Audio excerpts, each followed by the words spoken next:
Welcome to Email After Hours by SenderScore, powered by Validity. We're your hosts. My name is Guy Hansen. And I'm Danielle Gallant, and this is Email After Hours.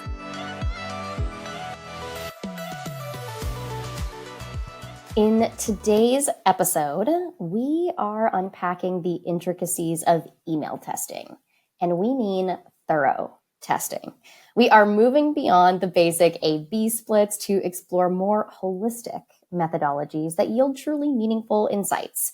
So we'll be digging into how marketers can avoid the common pitfalls of maybe outdated testing practices and how to set up tests that drive long-term results. That's right. And joining us today is Kath Pay, a renowned expert in email marketing, testing, and deliverability with over 2 decades of experience. Kath has written, spoken, and trained on nearly every topic in the email space, and her expertise in crafting persuasive copy, using AI for hypothesis generation, and rethinking testing strategies is pretty much unmatched. She's here to share how you can raise your game and use testing to get your campaigns firing on all cylinders.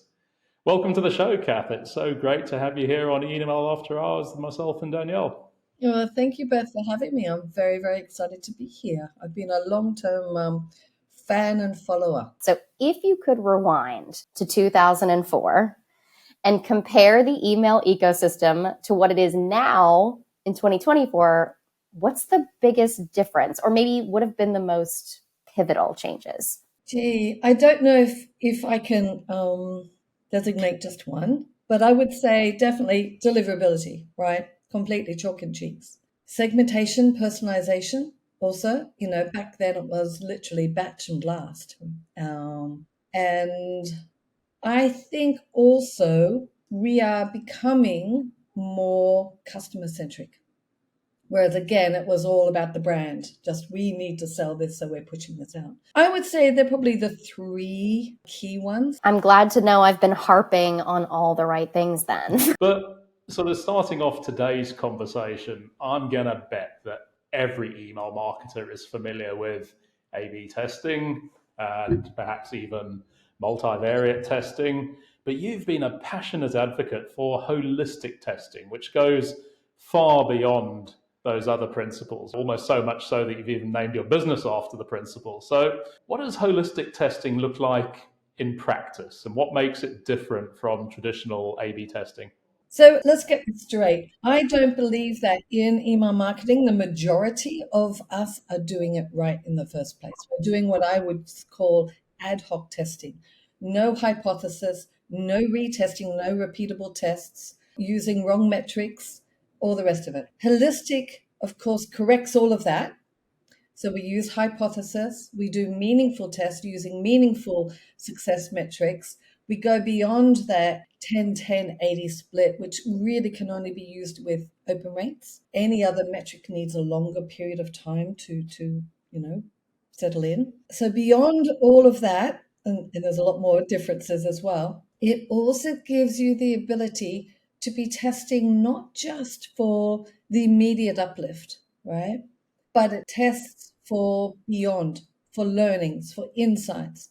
And those learnings and insights enable us to actually go and hand them to one of our other channels and say, hey guys, we've found this. It's really interesting. Do you think that this would be a good thing for you to test and see if it's appropriate within your channel?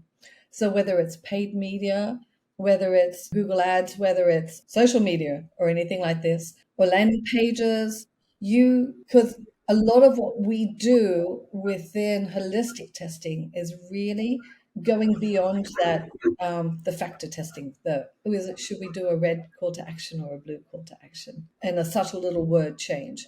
So we're looking for those more meaningful results, including motivations, using behavioral science and psychology, and really finding out what makes our audiences tick, what motivates them. So that's really where it comes out. So that's awesome. And I think you've covered all of the core principles of holistic testing, and we're going to dig into each of those in a bit more detail over the next few minutes. But like many things in life, you've got to start somewhere. So in your experience, what's the first step marketers need to take to make that move beyond basic testing? Do you know what? I'm going to say something that might sound a bit corny, but it's true. So, in all my years of speaking and teaching, whether it's in a public course or whether it's an in-house client or course or whatever, the one thing that I have found that makes the big difference, that makes the change, is their enthusiasm. And their enthusiasm stems from the realization that they can start to learn more about their audience. They can start to find out what resonates with them. They can start to actually, because this has major impacts. It can be impacting your product offering, your sales offering, everything.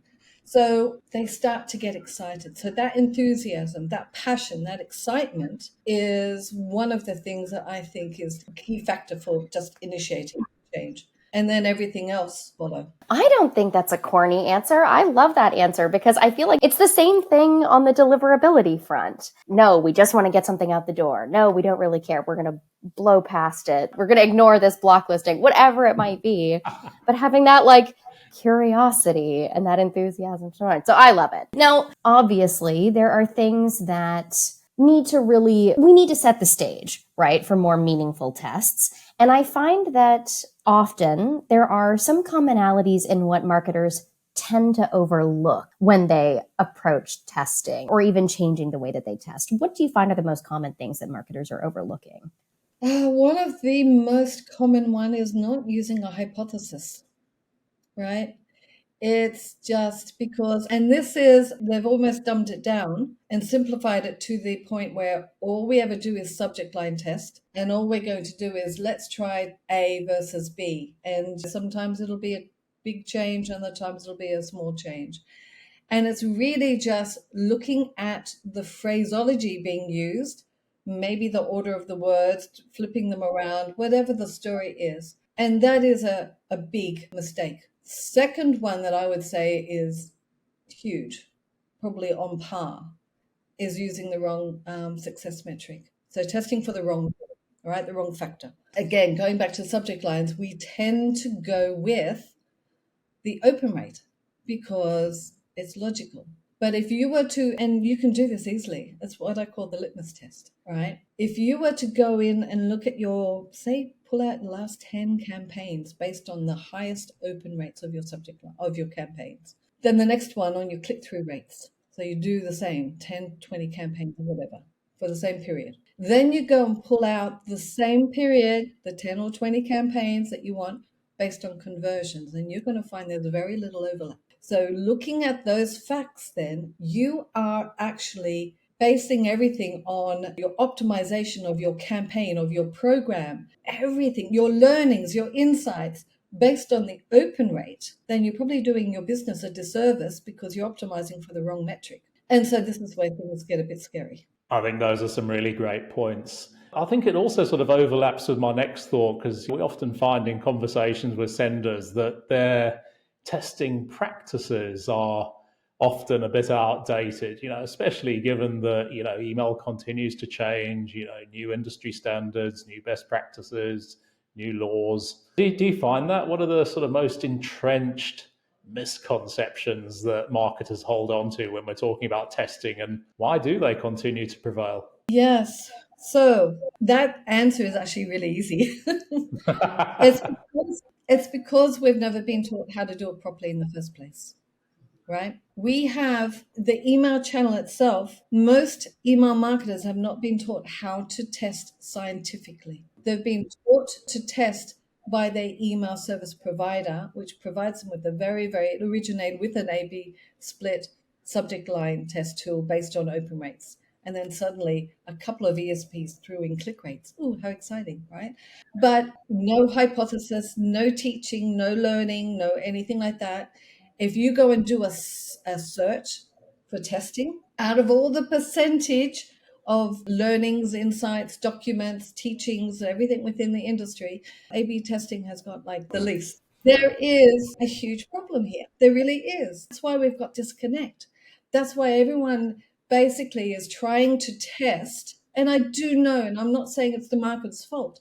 The marketers are legitimately trying to test. They're doing what they've been told to do. And also, out of that percentage of the articles out there, most of them are telling you the wrong thing, right? So it's misinformation, it's just bad information. So essentially, the marketers are trying their best to do the tests, but they're doing it wrong because of that bad teaching. And then because they're doing it wrong, they get disillusioned. Because they get disillusioned, they stop testing, and then that's it. And then we're back to 2004 with the batch and blast, and we just kind of let her rip. It's a doom loop. Yeah, exactly. But let's talk about the hypothesis, right? You've mentioned it a couple of times now. An experiment presumably requires a hypothesis. I mean, that sounds fairly standard, but hypotheses can get a little bit complicated or muddied when it comes to email. And I think even part of it, for me, I'm imagining myself in the marketer's shoes, and there are just so many variables and data points. I feel like I would be overwhelmed about even where to start. So could you walk us through how you approach crafting a strong hypothesis for an email test? Like, what strategies do you use to help shape what that hypothesis looks like? So it's a great question. And what I would start with is that curiosity factor. All right. So I would say, what is it that I want to know? And you know your audience to a certain extent. You know the product, you know your brand. So start to question. Start to say, I wonder what if. Then you can go and look at the data points. You can go and do some analysis. And you can go and say, oh, actually, yeah, this is true. You might get your winner or not get your winner, but then something springs up from the results and you go, that's food for thought for another hypothesis. So there's a whole heap of different ways of doing it. So I would essentially just brainstorm. This is what I do with my clients. When we first get together, I do an audit. So I know their programs inside and out. I understand their missed opportunities. I look at their campaigns. I know their objectives, what their goals are, where they want to go. I put all of that together and then I just brainstorm a whole heap of hypotheses. I won't formulate them fully, but they'll be just really, succinct. And then, I used to until Gen AI came along, my hypothesis. And generally, if it's a really basic one, the more complex they are, I just go and ask my Gen AI tool his name's Chad. I've trained him very, very well. So he and we barely need to talk. Seriously, he's got it. he can read. And so he comes up with some great hypotheses, particularly when they do get a little bit convoluted. But I wouldn't be going for convoluted if you're first starting out. Just do basic, just do really, really simple. You've preempted and answered my next question, which was about how you go about re-educating like a customer centers. But just as a note for all of the marketers listening, you know how it's like kind of popular now to wake up and write your like gratitude pages. I don't do it, but it's what TikTok is telling people to do. For marketers, go ahead and write, I wonder if, and then like a couple things every morning. It sounds like that's the way we move forward. I was just sitting here reminding myself that the square of the hypothesis is equal to the sum of the square of the other two sides. And then, of course, that's hypotenuse, that's Pythagoras. But anyway, I digress. So you've really touched on AI, especially handy it is for constructing testing hypotheses. What else? AI is everywhere. How else is it transforming the way we're approaching email marketing testing? So I do believe that in the not too distant future, it's going to massively change it. And I say that because there are some existing tools out there, or there's at least one I know about. There's one that was around 5 years ago, but you know how companies get bought out and then that tool that was available for everyone is no longer available for everyone? That's why the tool was an awesome tool. And it was using AI and you could really, really get some meaningful results by doing it. But anyhow, so I do believe that is around the corner. But in the meantime, what I use it for is varied.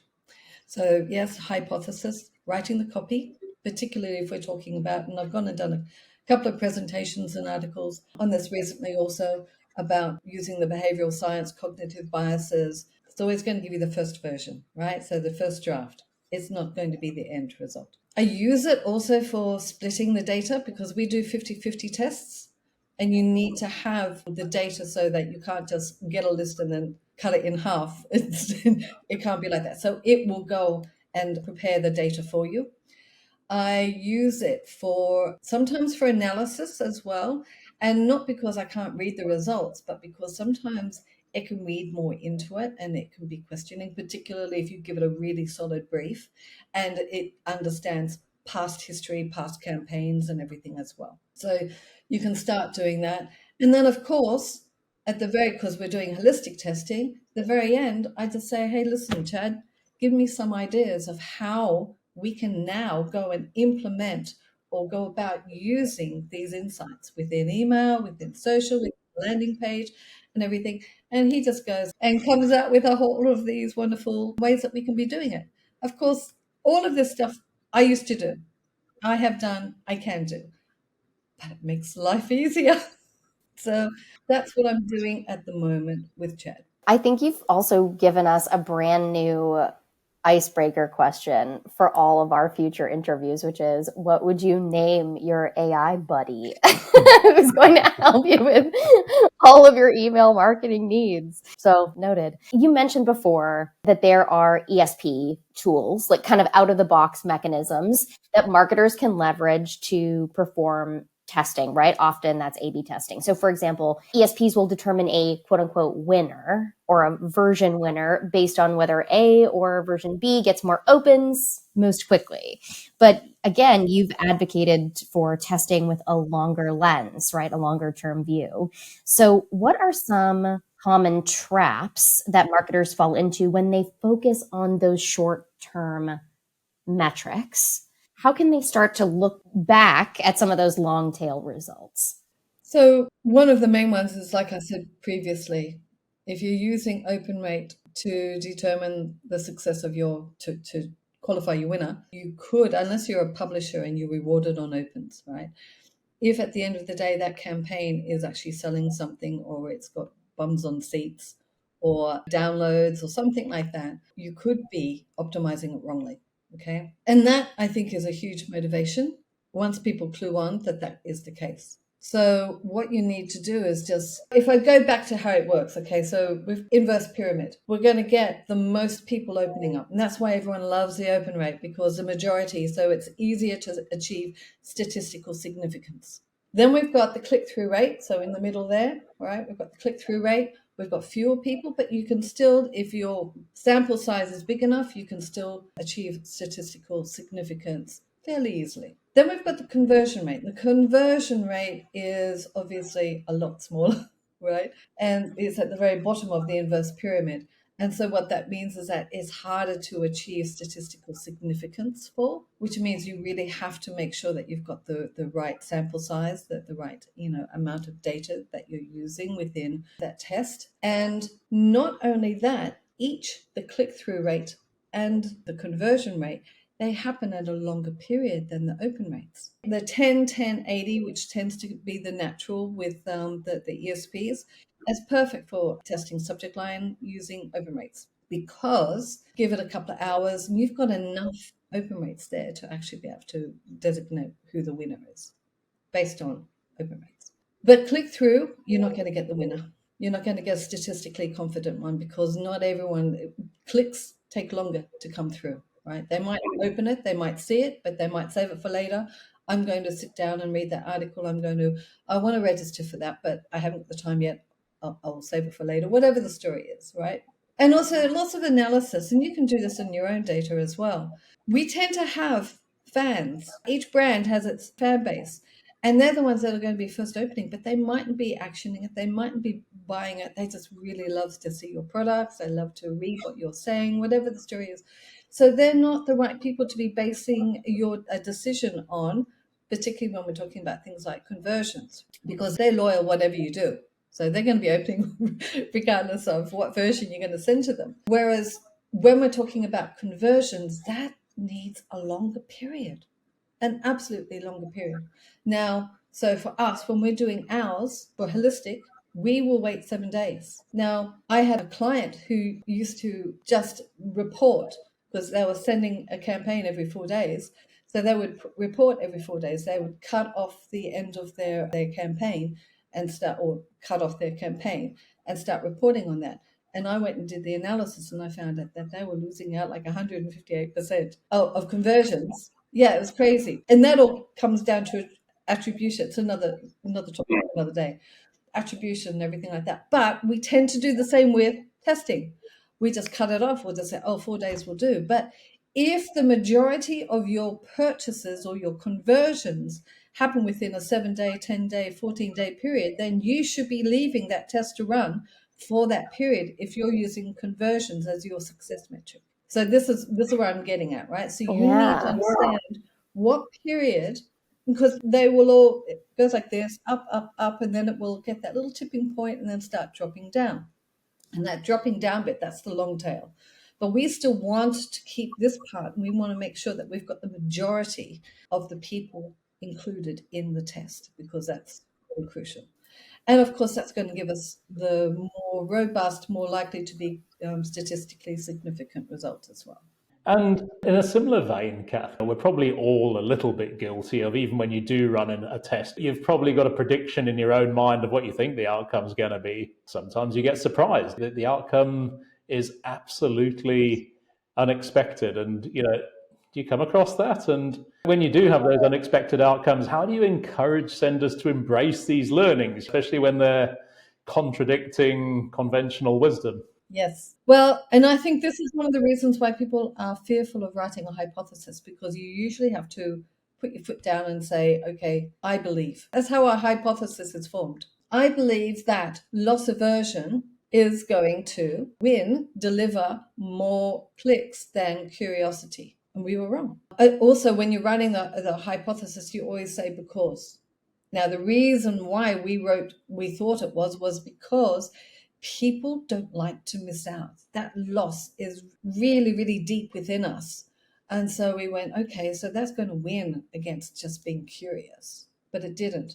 Another one, which was an interesting one that I did for a client, and it was based on Chris Voss. He wrote a book, and he's all for this, a sales book, and he's trying to get the no from the person. So he doesn't want to set them up and get the power of the nod, as in Robert Cialdini's commitment and consistency principle, which is all about trying to get them to say yes, trying to get the foot in the door, trying to say, would you like to get an additional 20% with your campaign? Oh, yeah, of course I would. Yeah, great. You've got your foot in the door. They're going to pay attention now to what you're saying. Chris says the opposite. And so we had some discussion within the team, and we decided we're going to go with Chris's one. So we were testing both against each other, A versus B. And we wrote in the hypothesis that the no was going to win over the yes because of how Chris Voss had put it. And also one of the team members had also done some previous tests as well and found it to work for them. So I went, okay, let's go and do that.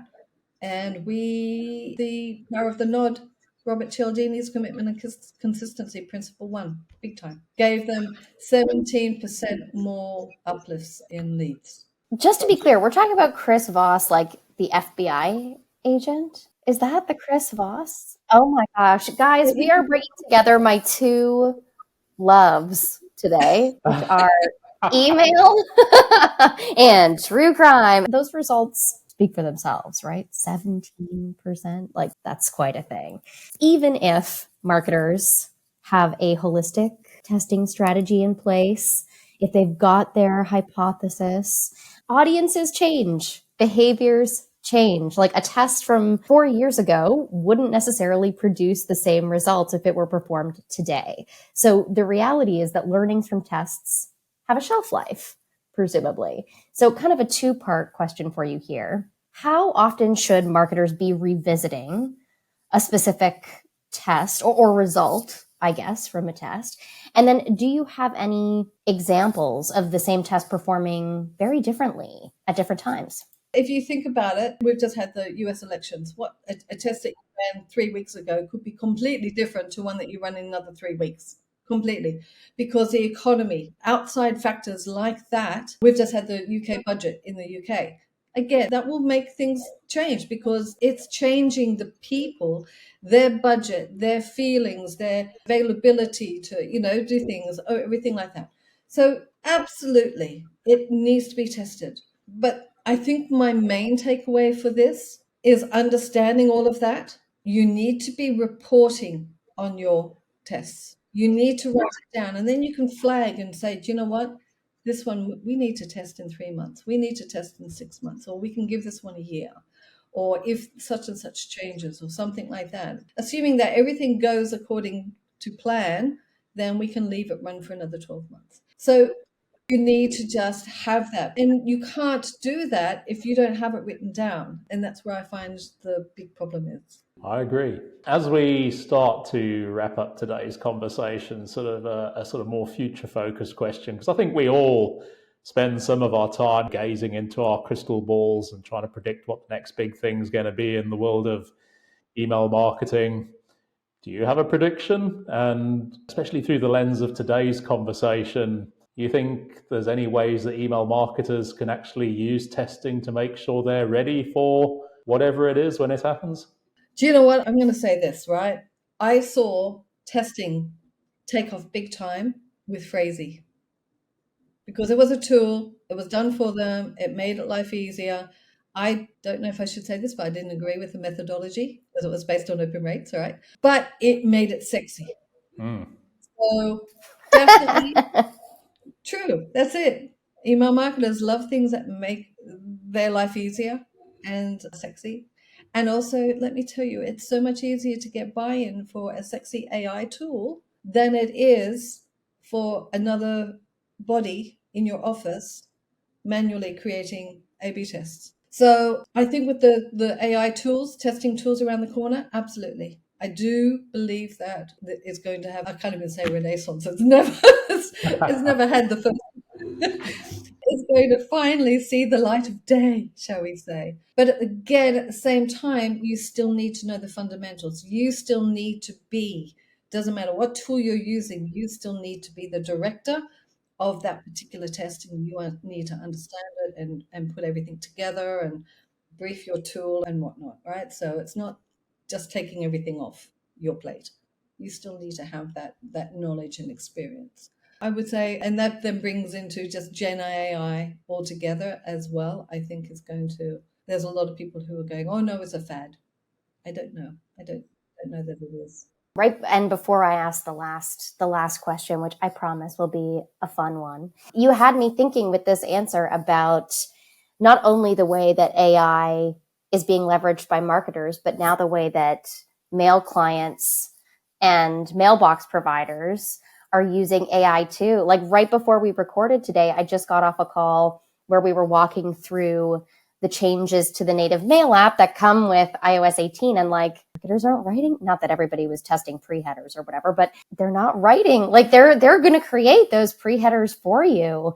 And how do you account for that when you're doing your testing? So it's all going to be, it's definitely not a fad. Not all hype. It's coming.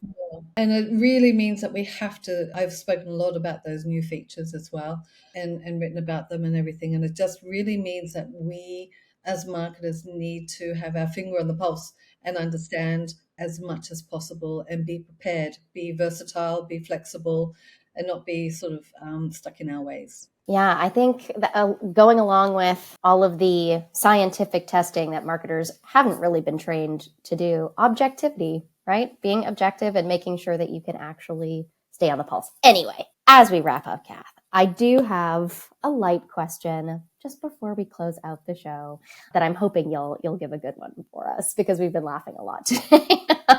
So what is the funniest or maybe most bizarre testing variation that you've come across that maybe makes you laugh or maybe makes you cringe?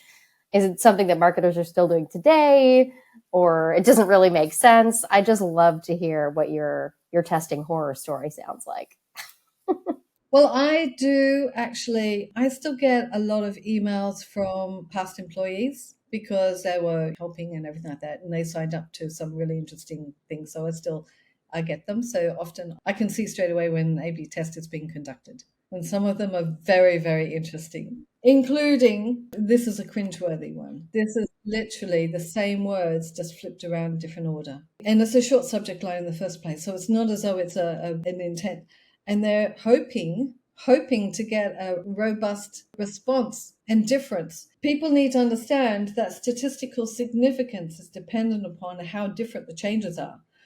And which is why a hypothesis is so crucial, because you can say loss aversion versus curiosity versus this word first before this word, and you're not going to get the results. So yeah, it's a bit cringeworthy, and the problem why it is so cringeworthy is I still see it time and time and time again. I love the specificity of that answer, honestly, because it ties into what you've been saying this whole time, which is just being actually scientific about the test matters, and one word in front of another may not be that statistically significant. I appreciate it. So I think we are done for today, Kath. It's been such a pleasure having you on Email After Hours and being so generous, sharing your testing insights. I think it's a fantastic episode and loads of great insights for our audience. Really appreciate it. Oh, my pleasure. Thank you for having me on again. And if any email nerds out there, any fellow email nerds would like to come on the pod, comment, or just message us on LinkedIn, we would love to chat and get you in the hot seat in the weeks and months to come. So thank you so much for listening, and we'll see you next time. Be sure to tune in next time and hit subscribe so you don't miss any future episodes. And don't forget to visit senderscore.com for loads more great resources to help you become a stronger sender. To all you sleepless senders out there, thank you for joining us after hours, and see you next time.